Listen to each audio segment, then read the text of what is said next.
organizing this conference. It's great for us. Well, the talk today is about neural networks and the GIGKQ. So we bring two things together, and basically we're following Arthur Barron's work. And rather than saying this is we're doing research in this area, then I think my collaborators and I will agree with me. It's a learning process for us.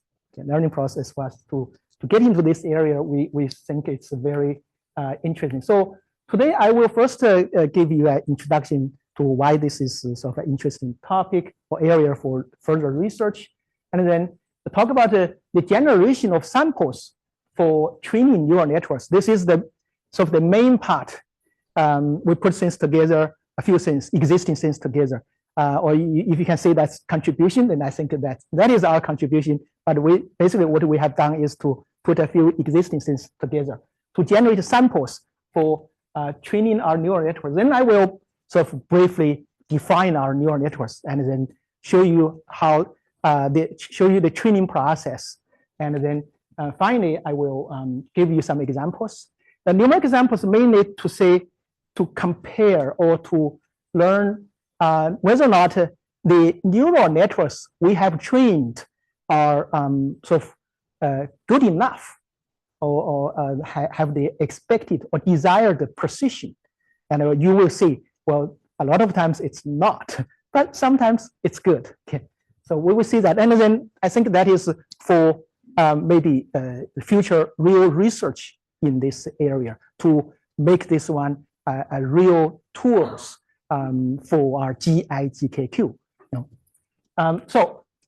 Lastly, I will summarize this. So I think for this community, the definition of GIGKQ is simple for us. So we have a queuing system with arrival process, which is a renew process. That is, inter-arrival times are IID, and then customers come from a single queue and serve on a first come first served basis. It's not necessarily have this first come first serve assumptions, because we are interested in only the queue length. And we have K identical servers. Service times are IID as well. Okay, so that's the queuing system. It's the classical queuing models. There have been extensive studies, usually on the queue length, waiting times, busy period, stability conditions. And there have been extensive studies on the GIGKQ, but most of them are focused on their special cases, such as MM1 or MG1, GIMK, because as often mentioned, GIGK, there's no analytic solutions. Yeah. So for the general GIGKQ, this list is not exhaustive. But the heavy traffic studies, approximations, simulation, and neural networks. So we follow this neural networks approach, trying to find tools to find approximations to the stationary distribution of the queue length. Okay, so it's not new to use neural networks to study queuing models, but in the past, due to computing power or maybe storage power, so people look at some simple quantity and also use simple neural networks in the past. But in the past decades, then this has been changed.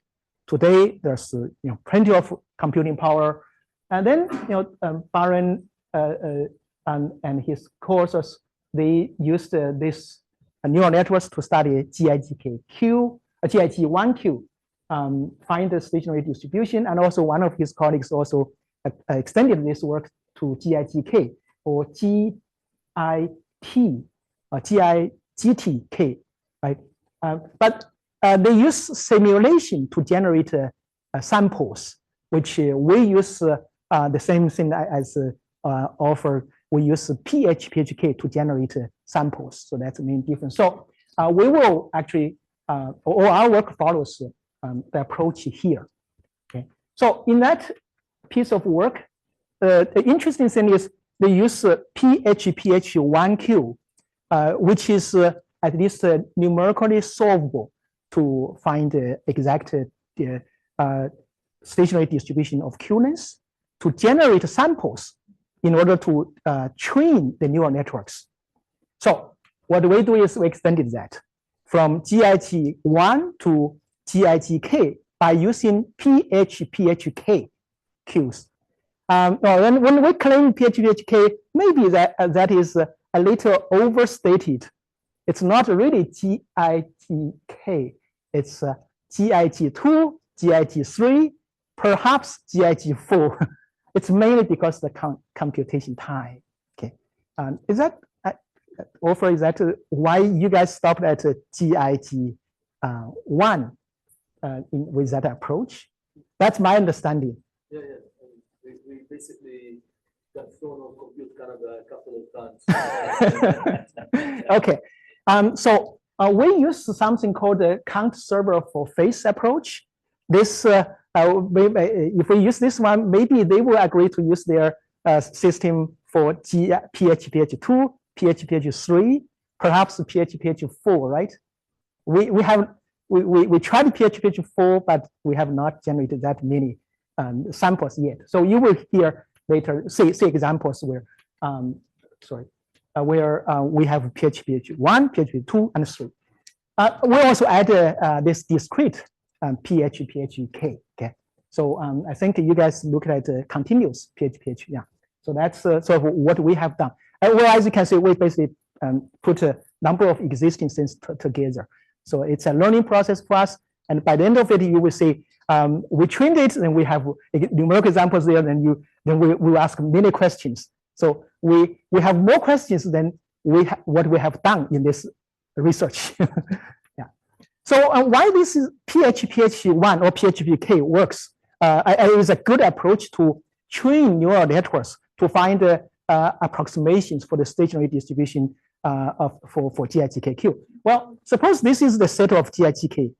So you know, then we have subsets with analytic solutions or exact explicit solutions. But then we have many other GITKQ spread out there. So if we use, let's say, MM1Q to train our neural networks, perhaps you can use that neural networks to do prediction for GITKQ here or there, right? But if our GITKQ is here, then that may not produce satisfactory results, right? But the green dots are, well, PHPK. So PHPK are sort of can be found everywhere in this set. And if we can generate, or if we can identify those samples there, and then use those samples to train your neural network, then perhaps someone over there, and this is a GITK, perhaps someone over there, then we can use our trained neural networks to do prediction, like a stationary distribution Q-length, and we expect the result might be satisfactory. So that's why this PHPH1 or PHPK may work, but there's lots of work to do where how do you find those green dots, right? So spread out in this whole set. Anyway, in order to do that, now next I will briefly talk about the first how to generate samples, and generate samples effectively and efficiently. Effectively means everywhere in that set. Efficiently means affordable time. And with our laptop there, maybe a few weeks, okay, is affordable. But if it's a few months, 1 year, then we don't want to do that. Yeah. And then after that, we have let's say up to 1 million samples there. Then now we can start training or define our neural networks and then train it. And after that, then we do numerical analysis. Yes.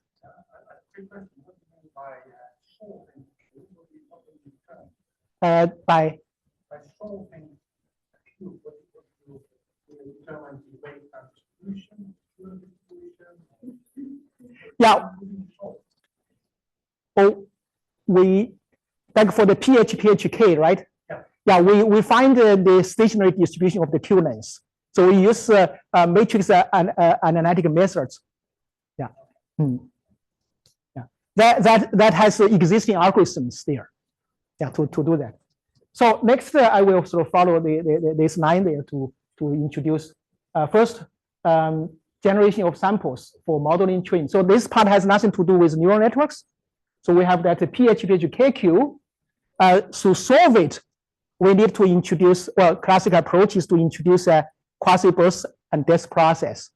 Then that quasi-burst and depth process has this this matrix geometric solution. From there, we can find the stationary distribution. But in order to introduce the quasi-burst and depth process, we need this count server for phase approach. And then, of course, to define this PHPHK, we need a phase type distribution. So, well, when I prepare slides, I first introduce the phase type, then the PHPHK, then I talk about the QBD and the matrix geometric solution, then a few words about the count server for phase approach. With that, then first we can generate the input for the neural networks that we call deep neural networks, DNN. That is the moments of our interarrival time and service time. The output, we also call that in computer science terminology, it's called labels, which is the exact solution of that PHPHK. Then with this tool, then we are able to train our neural networks. So now, since to this community, I believe everyone knows PH distribution. So I skip over PH distribution, then go to PHPHK. It's a special case of the GKQ. Then we can introduce QBD, right? So it's a standard approach in this area. So QT is the Q length, then we add supplementary variables, the phase of arrival process and the service times. This is the one I call this count server or track phase for servers. Every server, if it's working, then that's a phase type distribution. There's at any time t, there's a phase. We call this IS1, IS2. Put them together. This is a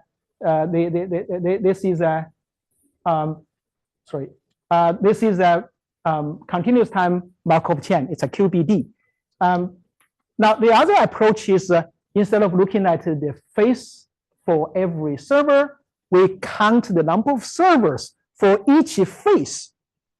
Okay, so I call this count server for phase. Then we actually use the second one there. It's also a QBD process, right? It has this structure there, but the construction of this QBD process for this count server for phase approach is much more complicated than the other one. Okay, but the advantage is each block there, the number of states are significantly smaller than the other one. Okay, so how small it is? Well, here is an example. The first approach there, as you can see, it's basically using the canonical product, and then the second one there, so using this kind of server for so the number of servers in each, number of states in each level. For the first one is ms power k, but for the second one is this one. This one is well, a number of times smaller than the other one. So that's why on our laptop we're able to go from 1 to 2, from 2 to 3. Okay, so with that, then we have that QBD. Then we have this well-known matrix geometric solution, right? So with this matrix geometric solution, then we're able to find the stationary distribution of the Q length. So that's how we generate samples. As a summary, then finish this step, we have the input for our neural networks, which are the moments of the service time and interarrival times. And Dr. Barron, they claim the moments up to 5 fifth moments, and we use moments up to 10. Okay, yeah. And then we also have the stationary distribution there, which is labels we use to do supervised learning or supervised training of our neural networks. Any questions so far? Okay, then the neural networks. So this is the structure of the neural networks. This is called fully connected feed-forward neural networks, which is the first neural networks. When we learn neural networks, since we are in this learning process, we just choose to use this one. There are CNN and not the news videos. The CNN is architecture of neural networks. The RNN transformer, and many others. So we use choose this one. The input there is the moments. The output there is the what we just found, the stationary distribution. Okay. So, but the exact structure of our neural networks is different from this one. I think here are the specifications. We use the package Keras. There's another one, PyTorch, is also very good. Now we switch to PyTorch, but this was the first one. We used the Keras.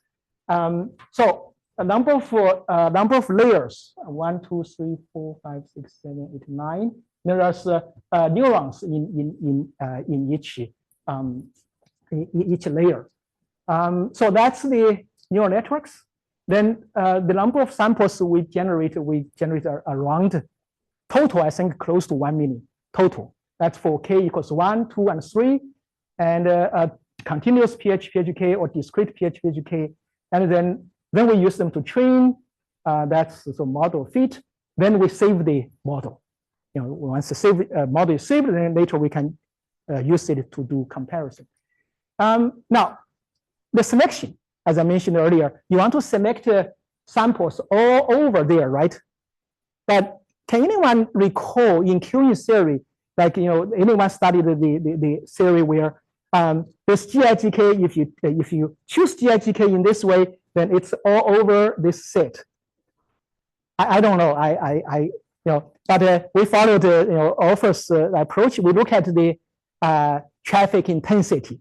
So for all Qi-Ming networks with stationary distribution, the traffic intensity should be between 0 and 1, right? And we believe it should be spread out in this set. It should be uniformly distributed, right? Somehow uniformly distributed. So that's one metric we use to show, yes, the samples are somehow uniformly, somehow spread out everywhere. The second one, they use is the SCV, squared coefficient of variation, and we want that one to be spread out. We will see you the outcome there, which is very strange. But the first one is good, traffic intensity. We have continuous discrete one. So when we train neural networks with mixed continuous and discrete, I think we use 50% continuous, 50% discrete. Also for continuous one, we have 25% cohesion, 25% error. The other 50%, it's no specific structure. So then we train 3 types of Qi-Ming neural networks. Neural networks trained by using, sorry, I think the next slide there. Now this is showing in terms of traffic intensity, those samples. Looks like they are spread out everywhere between 0 and 1. And this is the spread of SCV. So it's we are yet to tell you why it is distributed in this way. This is for continuous case. This is for discrete case. Very different, and then because they are chosen by using traffic intensity from 0 to 1 uniformly. But then this is the SCV, generate the SCV plot. Anyway, later we will come back to this.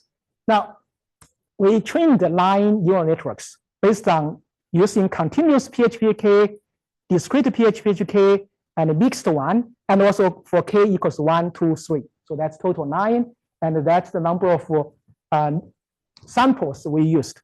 This one is easy, so the plenty of samples. They are about 500,000. Then this discrete case, it takes more time. Then and we have fewer samples there. With that, then we use them to train our neural networks. This is for the three neural networks for k equals 1, 2, 3 with continuous PHK. So and this is the loss. It's supposed to go down all the way to 0, and this is the accuracy. It's supposed to go all the way to 1, right? And here it's 80% or 0.8. Not too bad. Not too bad. Okay. Similar things for discrete ones. So we have which means the neural network is trained purely by using discrete PHK. Okay. And then the third one is mixed ones. 50% continuous Q, 50% discrete Q. So it's a outcome is somehow similar, but then we have done validation. We use 80% of our samples to train and 20% of our samples to do validation. And here's the validation. As you can see, some of them are good. We have accuracy 0.91. We also have accuracy 0.654. That's the discretion between training and validation. Okay. Now we have our neural networks trained. Now neural networks produce approximations to our the queuing quantities. Okay, that's something we have to remember. It's like it is another approximation method. Okay, so we compare our neural network prediction with QBD, which is supposed to be exact. Then that simulation each takes long time, and then word weight approximation. That's a sort of we choose that one. We think it's representative about those heuristic approximation. And for PHP1, we also downloaded their codes and run, and then we're going to compare their results with our results for PHP1 only. So I have plenty of figures here, but I think I will show you some of them. How much time I have? 5 minutes? Yeah, okay. I think that's good enough. So example 1, actually 1, 2, 3, we just compare our neural networks trained with continuous, discrete, then mixed. Now, our attention should go to those bars there. Okay, so we have that is that blue one for our DNN, then that orange one for QBD, then green one for simulation, that brown one for weight, and last one is for offers result. So as you can see, well, it have to be fair to word weight result here. It's over there, while other people are more or less close to it, right? Because that approach is an approximation, approximation based on experiential kind of things. So, but if you look at a rho equals 2.7, small, and a moderate 0.66, I think all those approach except weight method, they're okay, right? Then even here rho equals 0.5. The others produce more or less the same probabilities. Yeah. That's for DNNC1, then DNNC2, two servers now. We say similar things. Then DNNC3 continuous 3. Then again we say similar things. But for all the 3 cases, you say when rho is 0.95, then we do say some difference or discretion between our simulation, QBD, and the DNN. Yeah. So we see. Now this is for the trained, the neural networks trained by using purely continuous PHK. Now then we have discrete ones, and then we have the mixed ones. So we say similar things. Okay. Now I have 2 more examples. We introduce those examples for certain purpose. Example 5 is you trained, you use those sort of we call cloud. All those examples train your neural networks. But then you see there's plenty of other places, right, where we don't have any examples from them. So this example is, let's choose someone outside of your cloud, and then put this guy into your neural networks to say how your neural network performs. Okay, so well, looks like well, again, the ones stick out. That's weight. Okay, but so if you ignore that one, if you look at others, then this moderate traffic intensity, small traffic intensity, they're also okay, right? High traffic intensity, well, there's some discretion there. So similar sense, we say GIG2, then similar sense we say for GIG3. But apparently, well, it is also clear. It is also clear there's lots of things to improve here. You see here, if you ignore the red one, the others, they're still not really close to each other. And if you calculate the absolute error summation, it's really bad. Okay, for some of the cases. But the other two, they are okay. The last example I want to show you is we trained the 3 types of neural networks: continuous ones, discrete ones, and mixed ones, right? Now, so what's the performance of them if we compare those 3 neural networks? That's what we call cross comparison between those neural networks. So here, I have more cases because the top 3 are from the 3 neural networks we trained. And then we want to sort of put, like in this case, we have a continuous PH1. And then we put them into those 3 and to say, are they producing the same results or different results? Well, of course, they produce different results. Are they close to each other or not? Well, it turns out again, when the traffic intensity is high, not necessarily that there are clear sort of discretion between those neural networks. So that's what I want to present to you. And as I mentioned, we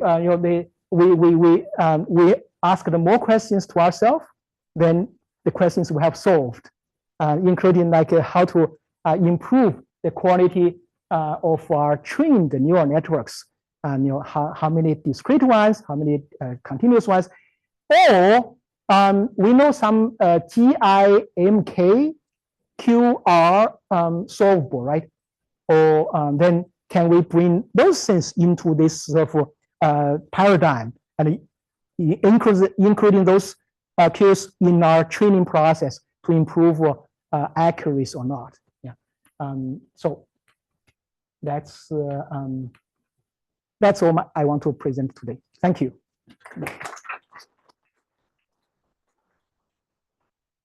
Maybe just time for a quick question here.